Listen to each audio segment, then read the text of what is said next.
तुम्हालाही असाच नैसर्गिक गोष्टी वापरून साबण बनवायचा आहे तर चला मग मी तुम्हाला त्याची रेसिपी शेअर करते. हा साबण बघा किती छान सॉफ्ट असा बनलेला आहे, शिवाय याचे कुठलेही साईड इफेक्ट नाही आणि घरगुती गोष्टींमधूनच हा बनतो. त्यासाठी मी इथे पातेल्यामध्ये पाणी घेतलेलं आहे आणि ते आपल्याला गॅसवर गरम करत ठेवायचे.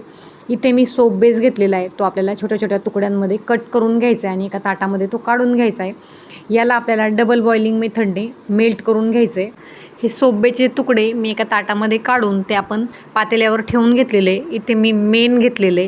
मेण हे प्रत्येकाच्या घरामध्ये अवेलेबल असतंच. 2 ते 3 ग्राम मेण आपल्याला यात टाकून घ्यायचं आहे. एक छोटा चमचा मी यात मध टाकलेले. हे आपल्याला एक 10 मिनिटांसाठी मेल्ट करून घ्यायचे. 10 मिनिटानंतर हे संपूर्ण मिश्रण मेल्ट होतं. त्यात आपल्याला थोडंसं खोबरेल तेल टाकायचं आहे. त्याचबरोबर तुम्हाला हवं असल्यास तुम्ही त्यात कलर आणि इसेन्स टाकून घ्यायचा आहे. मी इथे रेड कलर टाकलेला आहे आणि केवरा इसेन्स माझ्याकडे होता, तो मी तिथे 2-3 थेंब टाकून घेतलेला आहे. हे मिश्रण गरम असतानाच आपल्याला मोल्डमध्ये काढून घ्यायचं आहे आणि आपल्याला 1 ते 1.5 तासासाठी तो सेट करून घ्यायचा आहे. बघा साधारण 1.5 तासामध्ये हा जो सोप आहे तो सेट होऊन तयार आहे.